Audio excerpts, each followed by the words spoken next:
Սեյրան Օհանյանի հետ համագործակցությունը խորանում է, խզումն էլ բացառված։ Այսօր իր գլխավորած Երրորդ Հանրապետություն կուսակցության համագումարի ավարտին լրագրողների հետ զրույցում հայտարարեց Վիկտոր Դալաքյանը, վստահեցնելով, որ արդեն մոտ ապագայում կհրապարակեն, թե ինչ ֆորմատով են մասնակցելու խորհրդարանական ընտրություններին։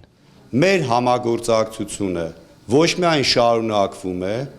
մեր համագործակցությունը խորանում է, եւ դա պայմանավորված է նաեւ այն հանգամանքով,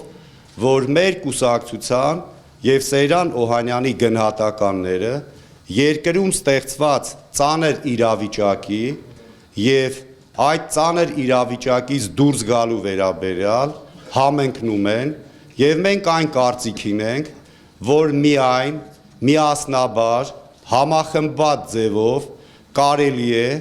մեր երկրում խաղաղ ճանապարհով խորհրդարանական ընտրությունների արդյունքում հասնել իշխանափոխության։ Մենք լայն կոնսոլիդացիայի կողմնակից ենք, որի կողմնակիցն է նաև Պաշտպանության նախարար Սեյրան Օհանյանը։ Խորհրդարանում Սերժ Սարգսյանի նախկին ներկայացուցիչ ու նախագահի աշխատակազմի ղեկավարի նախկին տեղակալ Վիկտոր Դալաքյանը Սեյրան Օհանյանի անցյալում չի տեսնում մի այնպիսի դրվագ, որ խոչընդոտ էր իրենց համագործակցությանը, այդ թվում մարտի 1-ը, ապրիլյան պատերազմը։ Սեյրան Օհանյանը որևէ մեղք չունի Հայաստանում ստեղծված այս իրավիճակի համար։ Հայաստանում ստեղծված այս իրավիճակի համար պատասխանատվություն է կրում մեկ անձ, այդ անձը Հայաստանի նախագահ Սերժ Սարգսյանն է։ Սեյրան Օհանյանը մեր երկրին մատուցել է մեծ ծառայություններ։ Վիկտոր Դալաքյանը այլ անուններ չտվեց, այդ թվում արդյոք ճիշտ են մամուլում շրջանառվող լուրերը, որ հնարավոր դաշինքում լինելու են նաև Վարդան Օսկանյանի ու Ռաֆի Հովհաննիսյանի գլխավորած համախմբում եւ Ժառանգություն կուսակցությունները։ Որ ես հանդիպումներ եմ ունեցել տարբեր կուսակցությունների ղեկավարների հետ, բայց քանի որ այդ հանդիպումները շարունակական բնույթ են կրում եւ դրանք քաղաքական կոնսուլտացիաներ են, ապա ես ներկայումս ոչ նպատակահարմար կհամարեի որոշակի անուններ հրապարակելու։ Ընդհանրապես կարող եմ ասել, որ կա համախմբման եւ կոնսոլիդացիայի մեծ հնարավորություն եւ կարծում եմ, որ առաջիկայում դուք դրան ականատես կլինեք։ Ռոբերտ Քոչարյանին Դալաքյանը չի հանդիպել, Գագիկ Ծառուկյանի հետ հնարավոր համագործակցությանը կանդրադառնա, երբ նա պաշտոնապես հայտարարի քաղաքականություն վերադառնալու մասին։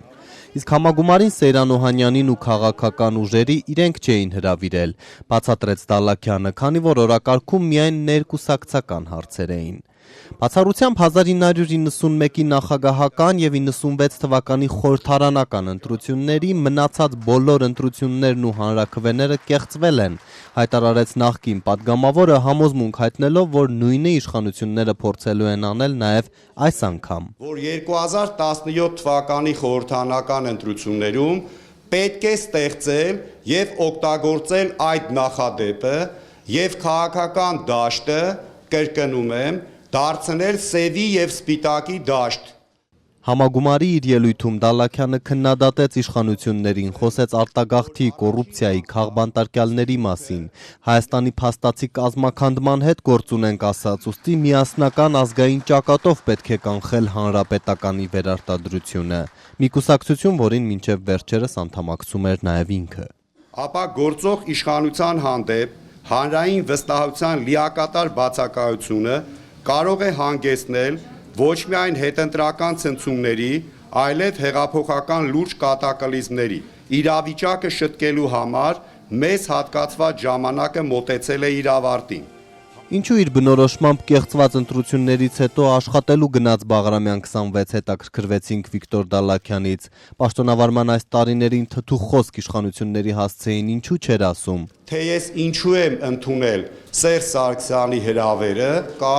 քարերը հավաքելու եւ քարերը նետելու ժամանակը, սա մեկ եւ երկրորդը։ Հայաստանի Հանրապետության նախագահի ներկայացուցիչը ազգային ժողովում ունի ընդամենը մեկ ֆունկցիա,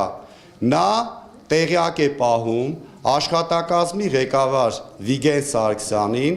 ազգային ժողովում քանի падգամավոր կա եւ այդ падգամավորների ելույթների հերթականությունը, ընդամենը դա, այսինքն ես ունեցել եմ ընդամենը սիմվոլիկ ֆունկցիաներ։